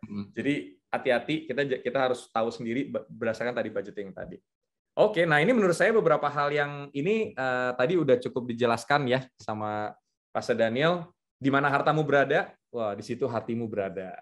Oke, sip. Nah, kita bakal masuk ke Q&A. Nah, Q&A nih, semua yang kita tunggu-tunggu ya. Semua kita tunggu-tunggu. Sebentar nih, saya pastiin dulu supaya lebih mudah melihatnya, ya kan? Sebenarnya saya juga ada pertanyaan. Saya ada satu pertanyaan buat Pastor Daniel, habis itu nanti kita mulai ke slide karena ternyata di slide cukup ada beberapa pertanyaan yang cukup kontroversial, sama menarik, right? Nah, menurut saya gini, gimana kalau misalnya contoh ya, yang saya tuh cukup sering dapat ininya tuh ini loh, mengenai kepemilikan gitu ya. Kalau misalnya milikku, milikmu, milik kita, nah itu tuh sebenarnya gimana sih kalau misalnya suami istri itu gimana cara kita membalance itu ya? Maksudnya contoh misalnya rekening gitu kan, ini apakah kita rekening bersama, apakah kalau misalnya sama istri kita kan masing-masing gitu ya, karena kita masing-masing punya pengeluaran masing-masing, tapi kita selalu ada semacam budgeting yang untuk kita bareng. Tapi sebenarnya ini memang nggak ada yang benar, nggak ada yang salah saya rasa. Tapi menurut Pastor Daniel tuh gimana sih? How do we manage this gitu? Iya. Mungkin kembali kepada HOT tadi ya. Jadi ada honesty, ada openness, ada trust. Itu menjadi landasan. Kemudian yang kedua landasannya adalah the two has become one. Itu kan firman Tuhan ya. Jadi bahkan Tuhan Yesus sendiri mengatakan. Jadi the two has become one itu harus menjadi pegangan. Ya, jadi selain secara fisikal, maka itu dikatakan suami istri bisa satu tubuh gitu ya, bersetubuh. Nah, itu dalam hubungan ya. Tapi juga ya dompetnya juga bareng-bareng istilahnya dalam pengaturan semua. Praktisnya gimana? Istri pegang account sendiri, punya klub bisa keluarin sendiri, pegang ATM sendiri, suami pegang sendiri. It's no problem. Tapi tahu nggak istri setiap pengeluaran suami? Suami tahu nggak istri setiap pengeluaran? Nah, untuk menolong itu kan kami juga punya room lah untuk istilahnya kita sendiri ya gue mau istilahnya mau beli barang belanja, tapi saya bisa accountable, saya bisa bilang ini memang sesuai dengan budget yang sudah kita sepakati, ya kan, nggak harus tiap. Nah kita dulu 1 juta, sekarang 10 juta misalnya. Jadi kalau saya mau beli, kita udah sepakat mau beli handphone di bawah 10 juta, saya nggak usah ngomong. Tapi kalau mau yang bagusan dikit ya 10 juta, saya mesti ngomong dia. Ini contoh nih ya, practicality-nya. Mau beli jas misalnya, cuma $300-400 nggak usah ngomong. Tapi kalau sampai udah $1.000 mesti ngomong mungkin. Itu contoh ya seperti. Nah itu kepemilikan yang kami jadi satu semua. Walaupun ada account nama Grace, ada account nama saya. Kita ya tadi kan ada yang untuk mungkin kita lebih ke arah saving, kita nggak mau touch itu, masuk aja ke situ dan sebagainya. Tapi jumlahnya itu kita tahu sama-sama. Jadi apakah menjawab nggak itu? Ya. Jadi boleh tambah sedikit kali ya. Jadi kita dari awal memang kalau secara account nggak pernah digabung, nggak pernah yang punya account gabungan gitu, nggak pernah. Tapi kita saling terbuka satu dengan yang lain. Kalau pengaturannya pada awal-awal pernikahan saya yang banyak ngatur, ya. Waktu itu banyak, maksudnya kebanyakan saya yang atur.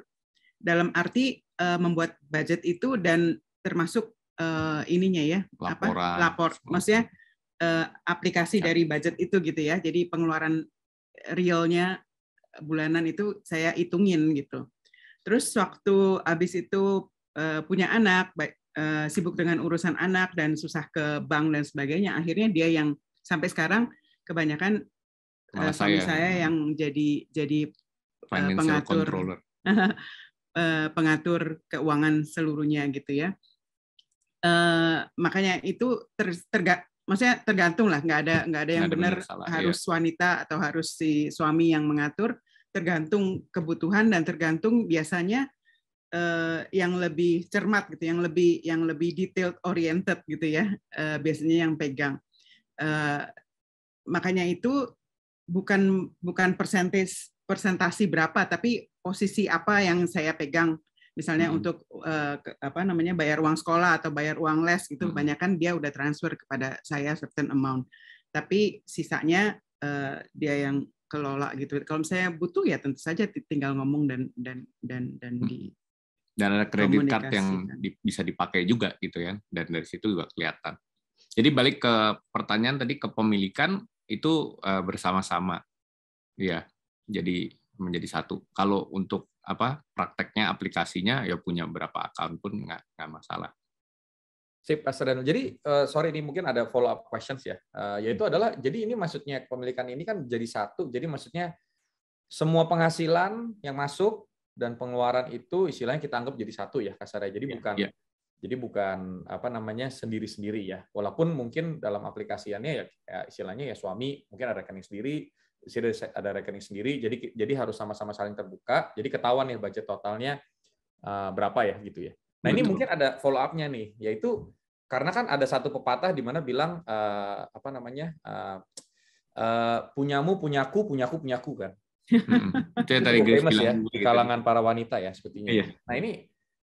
Nah ini gimana Pastor? Maksudnya gini, karena masalahnya kan ada yang suaminya penghasilannya lebih besar, ya kan? Tapi ada juga mungkin yang ini karena ini saya gabung beberapa pertanyaan karena mirip-mirip ya. Ada juga yang istrinya penghasilan lebih besar, ya kan? Ini gimana nih? Jadi siapa yang harus nafkahin siapa, ya kan? Abis itu juga mungkin gimana nih? Apakah istri harus kerja, ya kan? Jatah bulanannya gimana? Jadi ini kira-kira gimana nih ya, Pastor ya, menurut your experience? Ya. Jadi ada momen dalam kehidupan kami awal-awal tuh malah dalam pernikahan gajinya Grace lebih tinggi dari gajinya saya. Jadi waktu itu ya cowok gitulah ya bisa gengsi, bisa minder juga mungkin gitu kan. Oh kok istrinya gajinya lebih besar gitu. Tapi waktu itu kami mulai dengan kita hidupnya harus dengan income-nya saya yang lebih kecil dari income-nya kamu gitu. Tapi bersyukurnya kita setuju yang hot tadi, kemudian juga setuju the two has become one. Jadi penghasilan Grace yang besar itu akan bisa saya nikmatin juga, gitu, bukan duitnya dia, gitu. Tapi untuk hidup pada waktu itu kami harus mencukupkan dengan apa yang saya hasilkan. Apalagi terus waktu itu saya juga mulai pelayanan, jadi wah itu nggak mudah juga. Jadi apa yang terjadi dengan gaji-gajinya Grace pada waktu itu masuk ke semuanya ke saving. Plus pada waktu itu kita memang ngambil rumah itu dari KPR. Udah cuma buat bayar cicilan KPR aja kurang lebih gitu. Dan ada saving. Jadi itu yang terjadi. Jadi pada waktu misalnya di sini nih, karena di slide dulu tadi saya baca ya, gimana kalau penghasilan istri lebih besar? Ya dinikmati bersama ya, bukan dinikmati sendiri. Nikmati bersama. Atau kalau memang masih mampu, sebenarnya saya selalu sarankan hidup dengan gaji suami. Jadi gajinya istri yang lebih besar itu bisa buat ke part surplus atau ke part yang lebih investasi. Tapi bukan punyanya istri, itu punyanya bersama. Prinsipnya kan gitu. The two has become one. Ya karena itu sangat menjawab cukup banyak pertanyaan, karena banyak ya misalnya pertanyaan itu kan, kalau misalnya istri lebih besar gimana, berapa persen yang harus dikasih ke istrinya gitu dari suami, penghasilan dari suami harus dikasih istrinya. Cuman ternyata mungkin tadi dari apa yang udah di-share lebih ke arah sebenarnya ini tuh kita penghasilan bersama satu. Cuman usahakan sebisa mungkin kita punya istilahnya kehidupan sehari-hari itu dari ya salah satu misalnya di case suaminya mau itu lebih besar atau lebih kecil, apapun tambahannya itu kita anggap menjadi surplus ya kasarnya. Prinsipnya begitu ya, kalau bisa ya. Kalau bisa, kadang-kadang saya sadari nggak mudah juga sehingga ada suami istri harus bekerja, akhirnya juga terpakai. Tapi kalau kita udah menyesuaikan gaya hidup dari awal, sebenarnya itu lebih mudah ya dibanding kalau dari tengah-tengah terbiasa dan sebagainya. Saya juga mau tambahkan yang di pertanyaan itu kan ada yang nanya seberapa persen tuh yang dikasih ke istri. Misalnya suami gajinya anggaplah katakan dari anggap aja ini contoh aja ya, gajinya misalnya 10 juta gitu. Apakah 5 juta dikasih ke istri, 5 juta buat suami? Ada juga yang prakteknya suami itu begitu 10 juta semua transfernya ke rekening istri karena istrinya mengatur. Nggak ada yang salah, itu tergantung tadi yang Grace bilang, siapa yang lebih jago ngatur dan sebagainya. Suaminya cuma mungkin dikasih 1 juta buat 1 bulan untuk makan gitu ya, personal.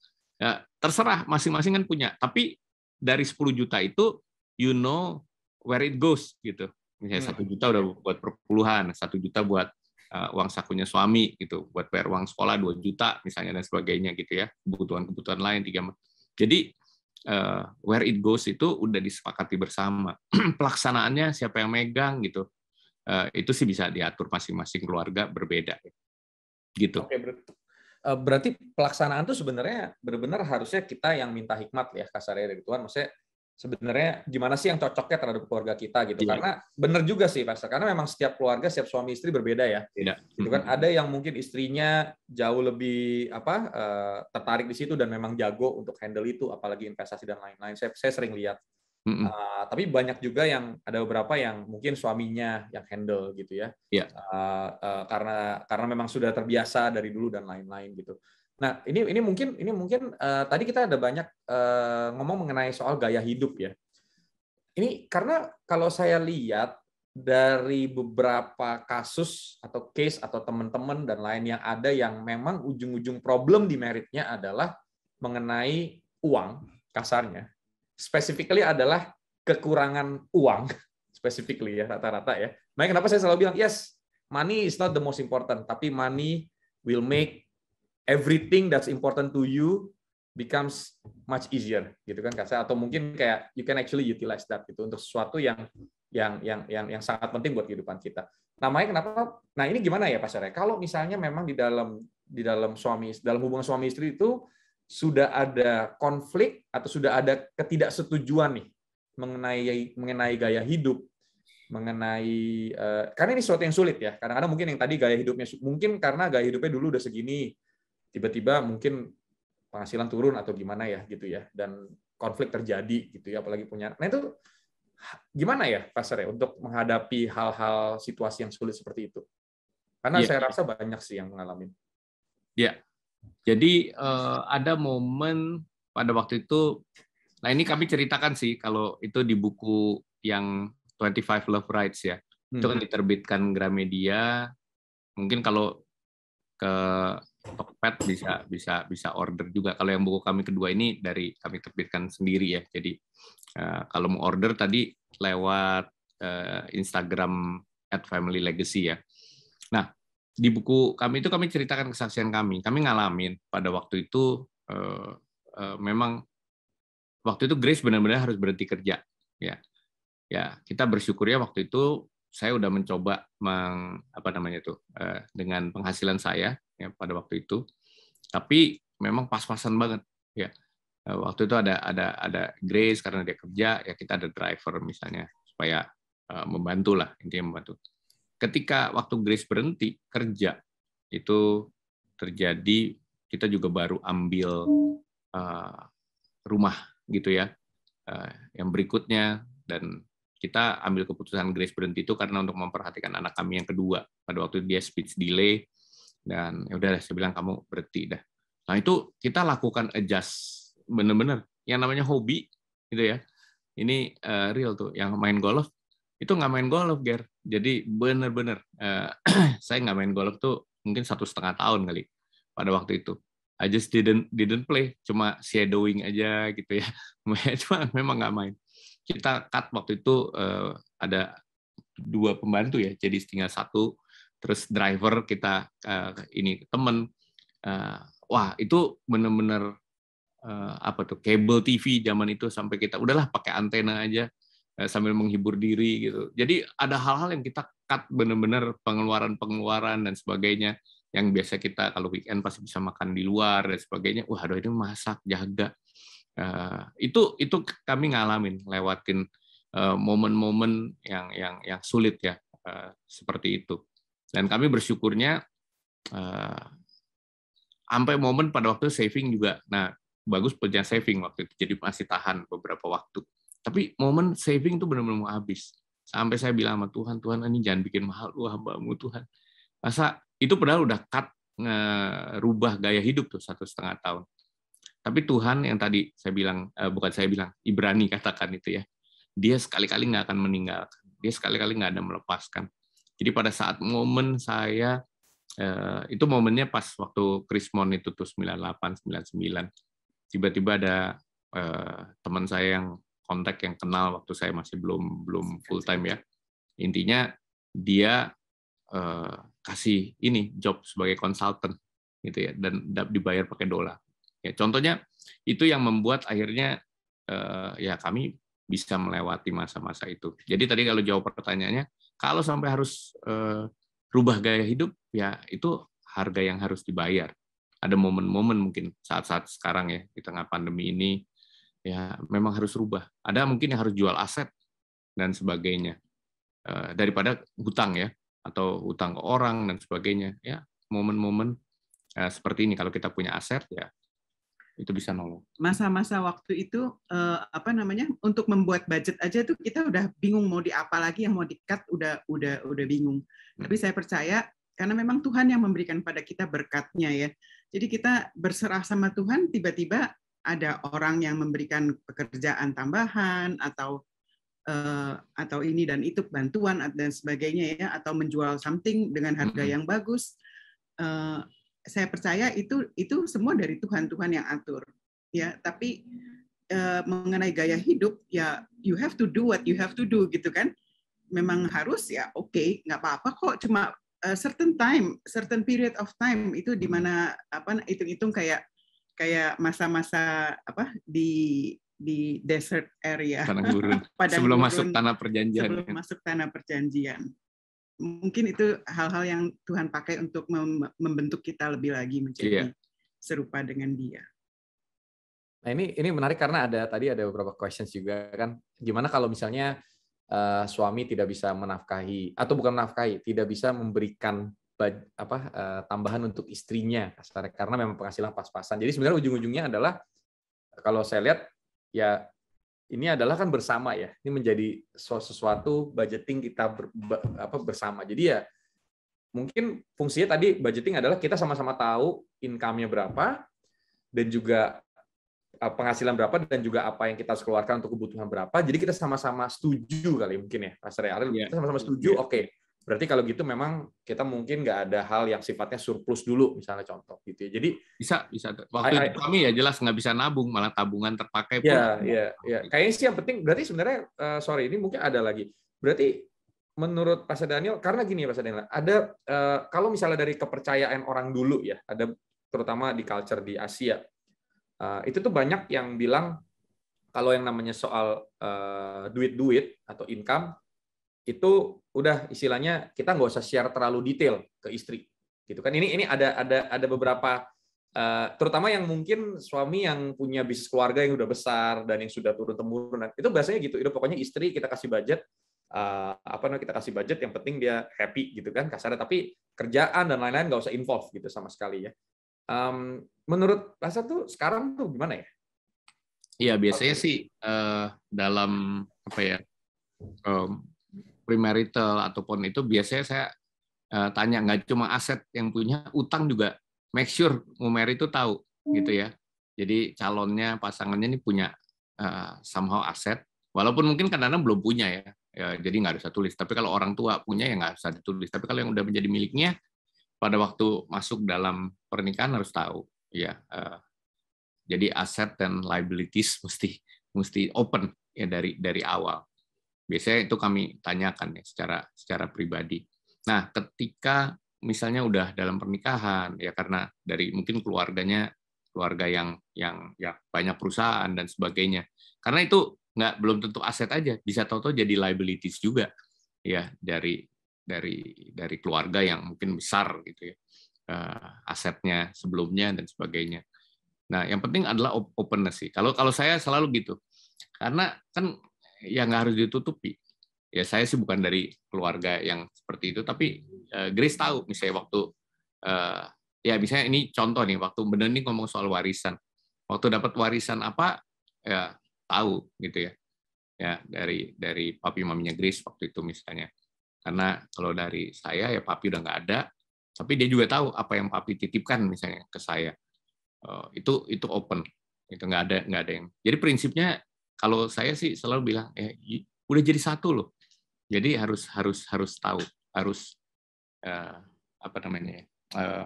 open lah, dan bagaimana penggunaannya ya juga dibicarakan ya, budgeting tadi. Tapi ya memang kalau bisnis keluarga ya hitung-hitung yang bisnisnya itu sendiri belum tentu harus di-share ke istri semua ya, gitu kalau kan, cara bisnisnya dan sebagainya. Tapi kan misalnya ada gaji, misalnya punya saham di PT, langsungnya ya mungkin yang langsung ya lo tahu ya.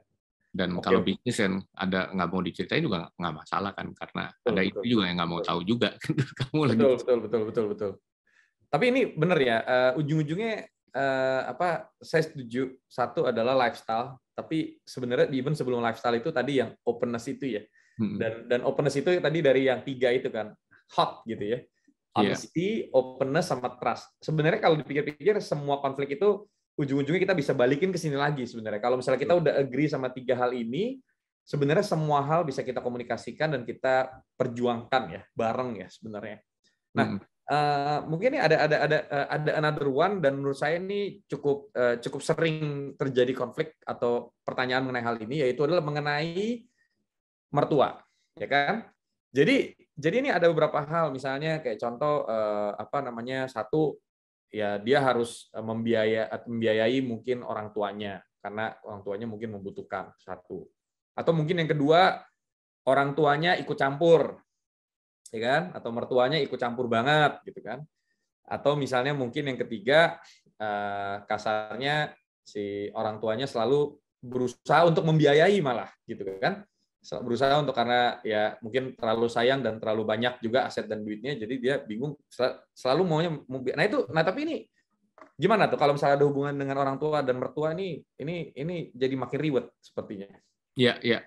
Mungkin dari yang terakhir dulu ya. Ada orang tua yang mau memberkati khususnya buat cucu gitu, ya kan? Sayang cucu gitu ya, cucu. Kita padahal kadang-kadang ada yang oke, kita seneng, kadang-kadang ada yang ini kita nggak kasih, misalnya mau beli mainan sesuatu, biasanya kita bilang tunggu gitu ya, karena saya juga ngajarin anak-anak tuh delay gratification ya, jadi nggak setiap mau langsung ada gitu barang. Kamu doa dulu gitu ya, kalau yang udah bisa punya uang saku mungkin kamu nabung gitu supaya kamu bisa membelinya. Nah, kadang-kadang ada grandma, wah udah gitu pas cucunya datang langsung dibeliin aja, atau dia udah punya misalnya handphone, punya game. Kalau dia udah ada opa-oma itu yang bikin, kadang-kadang itu bikin apa namanya ya, aduh gimana gitu ya.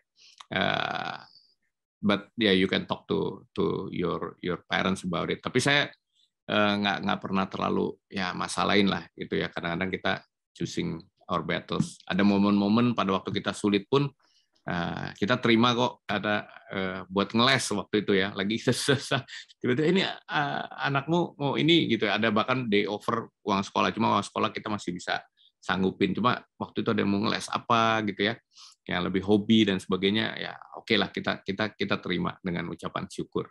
Nah tadi pertanyaan yang keduanya tuh yang mungkin ini pasti ada satu yang lebih ke arah kayak mertua yang suka ikut campur sama yang suka komen-komen, misalnya kayak istri lagi mau belanja terus komennya kayak, oh ini apa namanya, ini kan seolah-olah kayak ini uang suami, kamu mesti bisa lebih wise. Jadi kayak banyak mertua tuh yang begitu gitu kan, kayak istilahnya kayak sebenarnya maksudnya baik mungkin, yaitu adalah mengomentari gitu, tapi menjadi menyinggung perasaan dari either suami atau istri gitu. Benar, bisa terjadi. Nah, ini mungkin kembali lagi adalah ke yang tadi, kalau kita punya data itu biasanya lebih, walaupun ke orang tua nggak saya tahu nggak mudah ya, nggak selalu gampang menerangkan kepada orang tua. Jadi kalau kita punya kesepakatan, itu juga menjadi dasar kalau kita mau ngomong sama orang tua kita gitu ya. Misalnya ini saya suami gitu ya, ini Grace istri saya, terus dia beli sesuatu, misalnya baju lah tadi gitu. Tiba-tiba mami saya nih komentar, sih Grace beli baju baru terus kayaknya gitu ya. Kalau saya tahu ya apa yang dia lakukan, saya tinggal bilang sama mami saya, Mi kita udah sepakat Mi gitu ya. Dia punya budget gitu ya. Dari memang kesepakatan kita, dia segitu. Tiap bulan kita lihat kok, kita review, dia nggak pernah over budget. Saya juga punya budget gitu. Jadi kita sebagai anaknya gitu juga nggak bilang, iya tuh Mi, istri gue memang hobi belanja gitu, materai. Jadi kita punya data. Nah itu yang budget tuh menolong sekali. Ya ini nggak terjadi sih di kami gitu ya. Mami saya bahkan kalau udah gitu udah nggak usah apa. Pokoknya kalau kamu nggak nanya kita nggak akan komentar. That's a good thing from my mom, waktu itu dia bilang ya.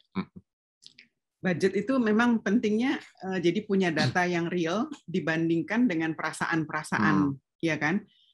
Perasaan itu selalu bisa salah. Kayaknya kamu sering banget ini, ternyata salah kan? Ternyata masih ada budgetnya dan sebagainya.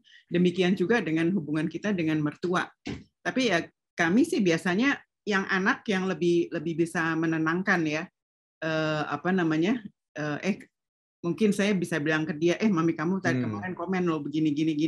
Nanti dia yang menjelaskan kepada mamanya sendiri gitu ya, kepada orang tuanya mengenai apa yang saya perbuat gitu. Kalau bisa jangan langsung dilabrak oleh menantu kepada mertua. Jangan menantu mertua lah pokoknya ya, mertua itu sesuatu yang kalau bisa ya yang happy aja. Damai. Betul, yang damai-damai aja. Tapi itu saya setuju. Jadi sebenarnya ujung-ujungnya adalah komunikasi antara pasangan. Kalau misalnya itu jangan langsung reaksi dengan emosi atau gimana.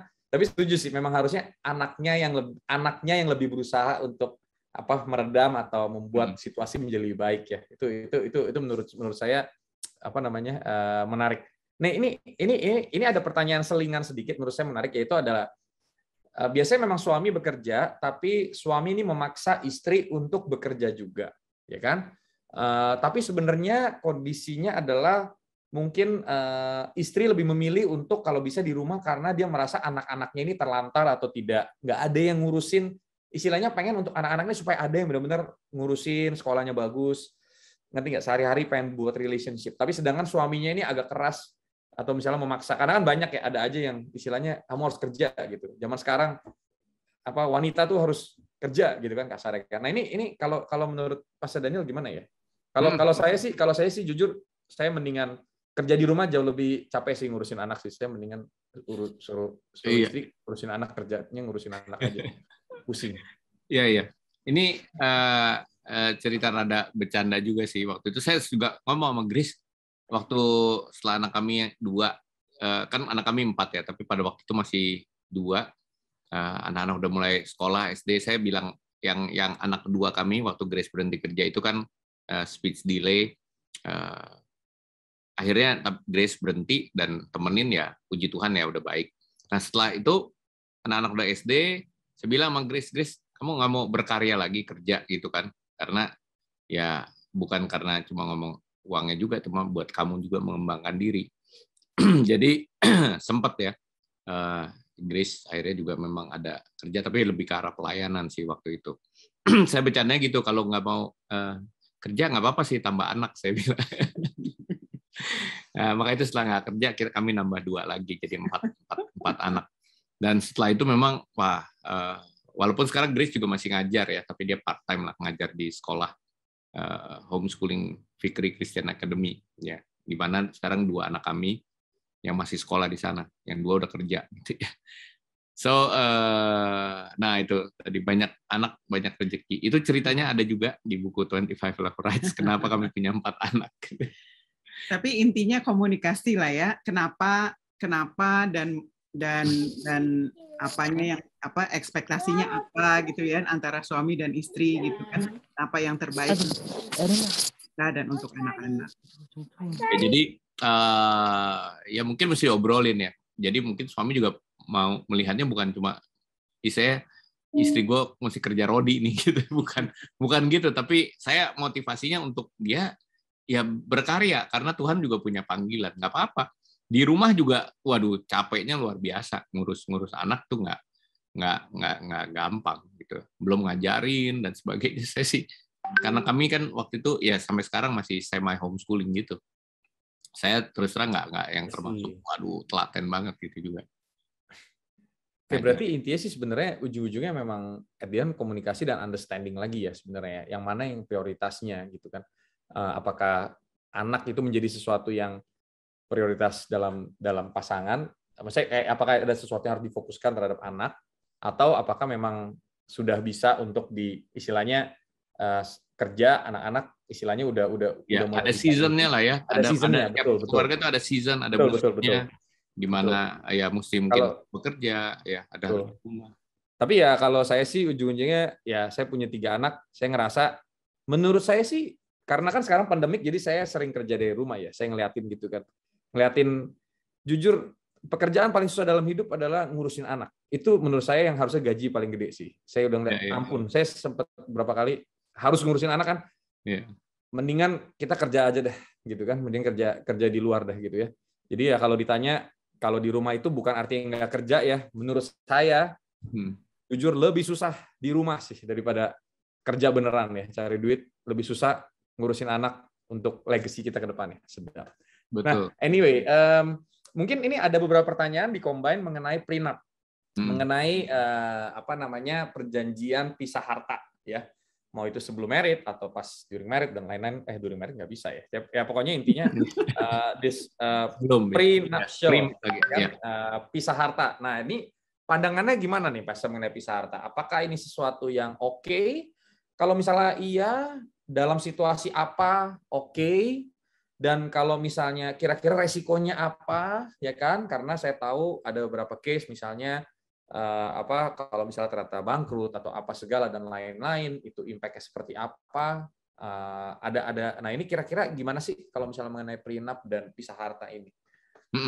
Ya, jadi ini juga pasti akan setiap pasangan yang mau menikah biasanya pasti akan bertanya hal ini. Is it okay? Nah, sebelum jawab ya atau tidak, saya biasanya pasti akan bertanya motivasinya mau prenup itu apa. Pasti akan saya tanya. Banyak yang punya motivasinya baik ya untuk menjaga sebagainya supaya nanti dari bisnis dan sebagainya kalau bangkrut atau apa itu bisa terprotek lah, misalnya hasil-hasil yang lain yang ada di keluarga jangan sampai terbawa-bawa. Biasanya kalau lebih ke arah situ hubungan dengan company dan sebagainya oke. saya nggak masalah. Bisnis keluarga ya. Nah, yang saya pernah juga mengatakan, waduh, kalau kamu seperti itu, bilangnya gini kan, ya buat berjaga-jaga aja pastor kalau nanti cerai gitu ya.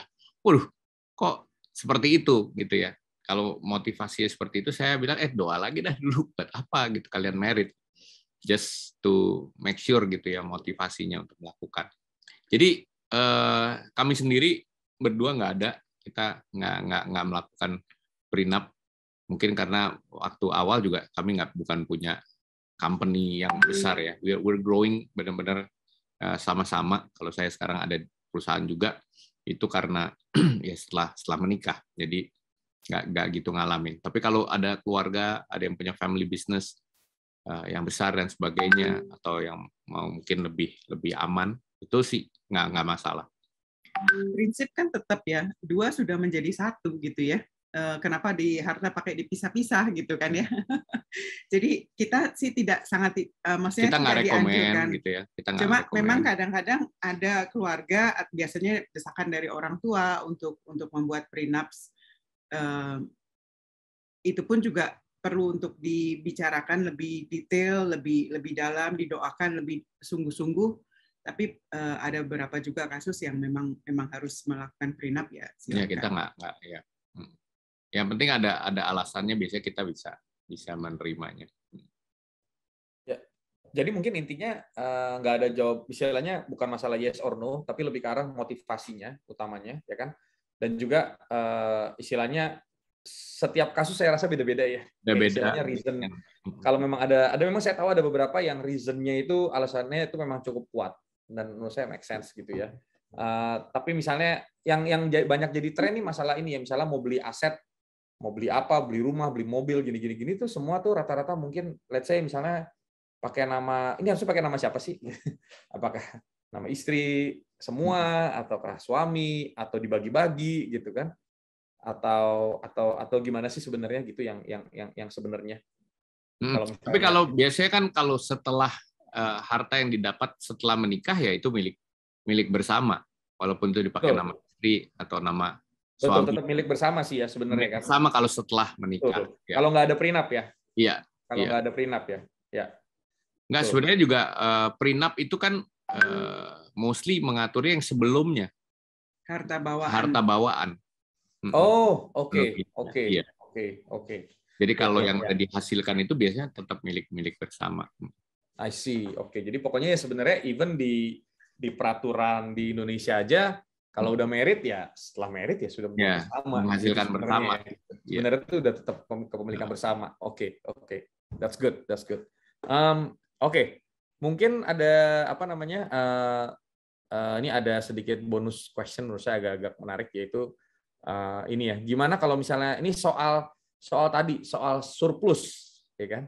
Soal pengeluaran yang surplus istilahnya, yang apa namanya non budgeted ya, mau itu hobi atau misalnya apa gitu kan? Gimana nih kalau misalnya apa suami punya terlalu banyak hobi? Ini masalahnya bukan cuma suami doang, kadang-kadang istri juga banyak hobi yang tidak terlihat dan dirubah bentuknya gitu ya, ini beli itu ya kan, itu kan jajan, shopping juga hobi loh, jangan salah ya gitu. Jadi sama-sama nih ya, gimana caranya ya supaya bisa jangan sampai menjadi besar pasak daripada tiang, karena kadang-kadang memang ada pressure dari teman atau dari keliling dan lain-lain gitu kan untuk bisa on that level gitu loh. Dan juga apalagi kalau misalnya istri-istri kan mungkin banyak pressure mengenai perawatan gitu ya, mau itu kosmetik mau apa gitu kan. Ini ada nih soalnya yang satu ngomong tentang suami punya terlalu banyak hobi gimana, yang kedua istri kalau misalnya banyak banget ngeluarin uang buat kosmetik gimana, beneran nih ada nih di slide ini. Jadi saya ngomong aja gitu ya, karena saya rasa ini sebenarnya suka banyak ada pertanyaan di dalam hati tapi kita nggak enak dan nggak berani untuk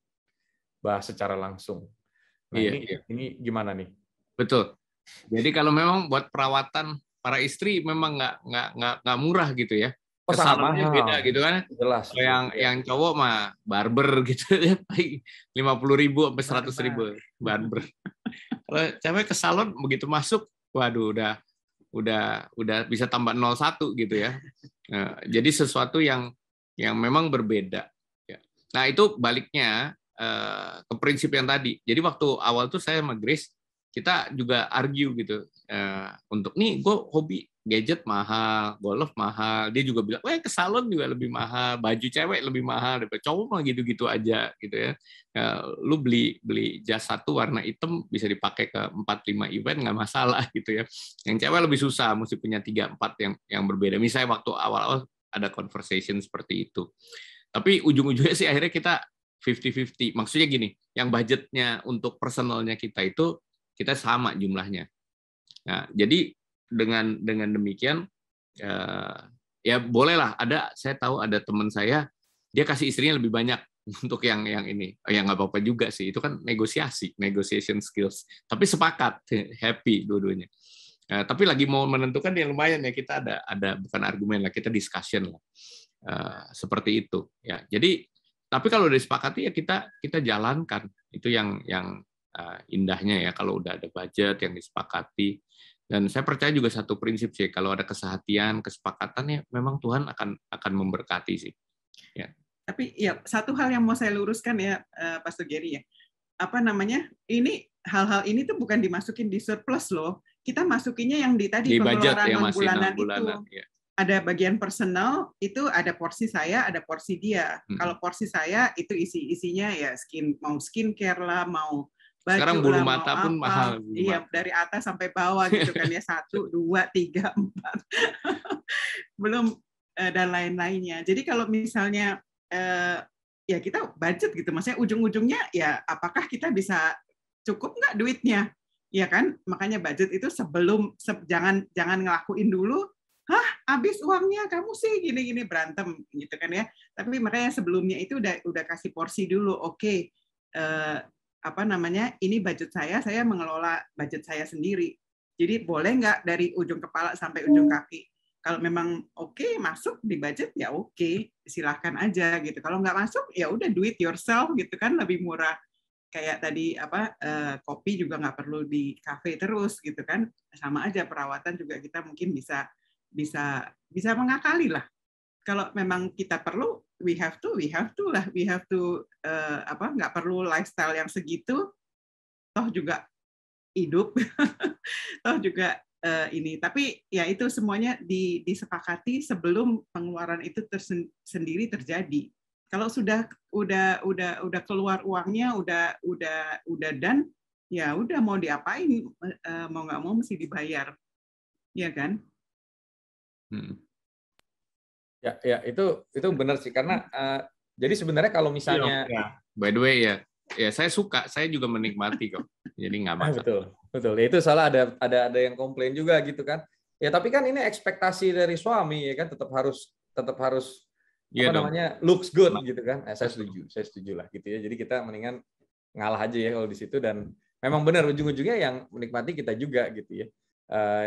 Jadi sorry, ini mungkin pertanyaan dari sini, jadi sebenarnya it's okay ya untuk kayak, kalau saya arahnya lebih ke arah saya ada certain budget memang udah di set, yang pokoknya ya ini buat istri ya untuk keperluannya dia lah gitu ya, istilahnya ya. Itu sebenarnya sesuatu yang kita udah setujuin ya gitu ya. Nggak masalah. Betul. Jadi itu yang negosiasi tadi itu dalam tanda kutip ya negosiasi. Ya. Tapi kalau ada yang oke, memang suami bekerja, istri dapatnya segini, itu up to you how to run it. Ya nggak masalah juga gitu kan. Itu kan bagian dari kesepakatan. Ya. Betul. Wah, ini si Haris nih, ada teman saya juga komen tuh, hobi istri di skincare kelihatan nggak apa-apa lah daripada yang nggak kelihatan. Oke, boleh, bagus tuh kan tadi. Ini udah sama ya kan. Jadi kalau hobi yang kelihatan aja ya teman-teman, jangan sampai hobi yang nggak kelihatan. Atau jangan bilang nggak ada hobi tapi ternyata ada hobi yang nggak kelihatan. Itu paling bahaya itu ya. Itu cukup banyak gitu ya. Jadi di luar sana, bukan di sini. Jadi oke. Hobi panci ya kan. Jadi jangan salah. Tapi mungkin satu hal saya rasa tuh kita kan diberikan hikmat ya sama Tuhan. Kayak menurut saya kalau soal financial ini, hikmat ini menjadi sesuatu yang sangat penting ya. Kenapa saya cukup tertarik tentang topik ini ya, karena memang kehidupan saya dari kecil selalu dipaksa untuk mengerti budgeting, financial. Jadi ini benar-benar nancep nih gitu. Mau ngapa-ngapain dihitung dulu gitu kan semuanya. Jadi kalau bisa apa yang kita lakukan itu ada value-nya ya gitu. Jadi sesuatu yang menjadi tadi itu. Jadi jangan menjadi liability, tapi bahkan kalau bisa kalau sesuatu menjadikan aset pasti lebih baik dibandingin menjadi liability, ya kan? Gitu ya. Jadi itu menarik. Nah, terakhir, kalau misalnya standar memberi gimana, Pastor? Standar memberi gitu kan? Istilahnya seberapa banyak kita istilahnya share ke orang yang membutuhkan, atau mungkin ke gereja, atau mungkin ke arah yang spiritual dan lain-lain. Itu gimana ya gitu ya? Jadi sekali lagi mungkin kalau kembali ke Alkitab kita ada tithing ya, perpuluhan itu yang menjadi sesuatu yang kami berdua sih memang benar-benar sudah sepakat lakukan. Waktu belum married pun kami udah lakukan. Saya diajarin sama orang tua itu untuk kepada Tuhan ya. Itu 10%. Lalu ada juga ada hal-hal yang lain ya untuk di luar 10% itu yang kita baik itu persembahan, baik itu nolong orang ya, memberi kepada sesama. Termasuk di situ mungkin kita juga di budget itu kita masukin untuk neraktir orang gitu ya. Kalau makan kan neraktir juga itu termasuk giving juga gitu. Jadi kita siapin kurang lebih ya 10% lagi untuk seperti itu. Biasanya 10%-nya yang buat saving atau investment. At least ada 30% lah ya. Selain ada kadang-kadang bisa ada ekstra 10% buat surplus yang lainnya ya. Tapi kamu namanya standar memberi kan tadi pertanyaannya ya. Ya. Tapi kita pokoknya kesepakatan kami dalam memberi itu yang penting kita berdua harus agree. Baik memberi kepada orang, memberi pinjaman, memberi kepada orang tua atau saudara gitu ya. Yang penting kita berdua tuh harus sama-sama setuju dan terbuka lah gitu, maksudnya kenapanya. Ya. Jadi saya nggak gitu setuju kalau ada yang memberi dengan sembunyi-sembunyi gitu ya. Pokok jangan bilang-bilang sama suami ya, aku kasih kamu segini. Saya percaya itu nggak gitu sehat ya, kurang sehat dalam pernikahan. Tapi kalau kami sepakat. Ada waktunya saya mau ngasih lebih, tapi dia bilang oh enggak lah segini aja cukup. Ada waktunya kebalik gitu ya. Atau ada waktunya dia yang justru tambahin janganlah kasih lebih banyakan lah untuk ini misalnya ya. Atau misalnya pinjaman atau kita memberikan, maksudnya ada orang mau pinjam tapi kita akhirnya sepakat oke lah kita nggak usah kasih dia pinjaman tapi kita berikan kepada dia, something like that. Itu mungkin ada bisa dilakukan. Yang penting harus ada kesepakatan antara suami dan istri. Jadi baik dalam keluarga ya, kadang-kadang ada suami istri yang bilang, aduh kalau kamu ngasih ke keluarga kamu cepet banget keluarnya, kalau keluarga saya nggak cepet. Itu yang kurang sehat lagi. Terus misalnya, aduh saya mesti kerja nih, kalau saya nggak kerja gimana ngebiayain mama saya, ngebiayain orang tua saya, karena nggak mungkin dari gaji dia. Itu kurang sehat lah ya dalam hal pemberian. Dan kembali lagi ke slide yang kami tadi, bahwa kasih itu memberi gitu ya. Jadi kalau dalam hal memberi, kami percaya semua pemberian kita tuh adalah investasi kita di surga. Dan itu udah nggak no questions asked lah. Maksudnya bukan no questions asked, tapi nggak sulit lah, asal honest tadi, asal hot tadi ya, asal bisa terbuka, asal bisa sama-sama kita doakan. Oke, thank you so much. Tapi sebelum tutup ada satu pertanyaan agak sulit terakhir ya kan. Jadi tapi ini kayaknya sorry ya guys sudah jam 9 lebih tapi this one is interesting. Jadi dan ini memang ada beberapa cases kayak gini. Jadi gimana kalau misalnya ada either suami atau istri ya kan, supaya tidak menyudutkan salah satu pihak. Suami atau istri yang mungkin mereka tuh memang boros sekali gitu ya. Mungkin dari pembawaan dari kecil atau itu kadang-kadang emang ada sesuatu yang memang sulit untuk berubah ya, gaya hidupnya tinggi dan lain-lain, padahal sebenarnya income-nya minimal berat besar pasak daripada tiang lah intinya. Dan juga ini orang memang bebel gitu, kayak nggak bisa dibilangin lah gitu kan, susah gitu ya, susah untuk berubah.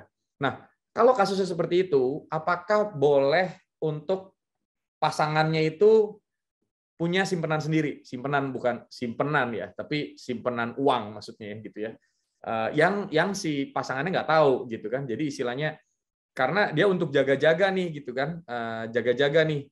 Kalau misalnya dia, soalnya kalau dia nggak simpen nanti benar-benar nggak punya duit gitu kan. Tapi kalau misalnya dia simpen ini, in a way dia jadi agak bohong atau tadi white lies gitu ya, berbohong untuk sesuatu kebaikan gitu kan.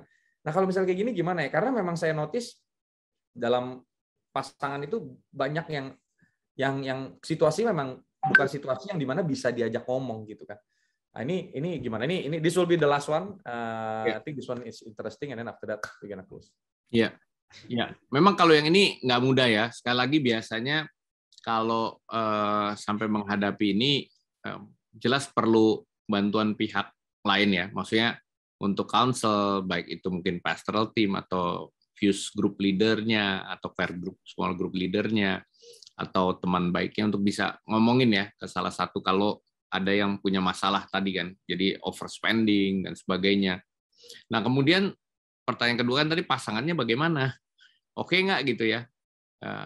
Sebenarnya biasanya saya juga bisa melihat dari kan masing-masing hopefully punya yang tadi kan personal memang budget ya, ada room tadi kan, dan itu kan nggak harus dihabiskan ya, bisa aja ditaruh gitu ya untuk sebagai saving ya, posisinya sebagai saving. Nah terbuka atau nggak terbukanya sekali lagi memang perlu hikmat. Kadang-kadang ada yang begitu tahu ini salah satunya, terus dia kan boros jadi ya diminta gitu bisa diminta juga gitu. Apalagi kalau yang misalnya saya terlibatnya judi ya atau even drugs dan sebagainya, itu ngalamin. Ya itu saya waktu bisa bilang ya udah kamu amankan aja dulu gitu. Itu case khusus ya, case khusus, dan itu kan nggak sehat. Ya, jadi dalam case khusus seperti itu ya bukan buat itu tapi buat mengamankan masih bisa dimengerti. Tapi sekali lagi ya harus balik kepada counsel ya kalau sampai ada hal-hal yang demikian. Iya. Ya, oke. I think that's true. Ujung-ujungnya kita udah dikasih hikmat sama Tuhan, and we should use that gitu ya kasarnya. Gimana? I think at the end of the day mungkin to close things off. Jadi remember ujung-ujungnya balik lagi ke tiga tadi yang tadi, HOT, hot, honesty, openness, dan trust. Which is semua ini harus dibahas. Berarti artinya komunikasi itu menjadi sesuatu yang penting sekali. Remember budgeting yang harus sama-sama disetujui antara suami dan istri itu penting. Masing-masing punya budget yang clear, mereka tahu penghasilan berapa dan pengeluaran berapa, ya kan? Dan juga hati-hati, kita penghasilan bertambah bukan artinya pengeluaran kita harus bertambah dengan rate yang sama, ya kan? Dan ujung-ujungnya tadi ingat hati-hati hatimu di mana hartamu hartamu di mana hatimu, di mana hartamu berada di situ. Adalah di mana hartamu berada, hati-hati gitu. Anyway, Pastor Daniel, thank you so much, and Bu Grace, thank you so much for your time, and banyak banget pertanyaan-pertanyaan menarik di sini, dan unfortunately kita nggak bisa jawab semua, tapi saya rasa harusnya sebagian besar yang cukup signifikan buat kebanyakan orang kita sudah bahas, ya kan? Semoga ini semua bisa menjadi berkat buat kita semua, bisa belajar ya lebih lagi.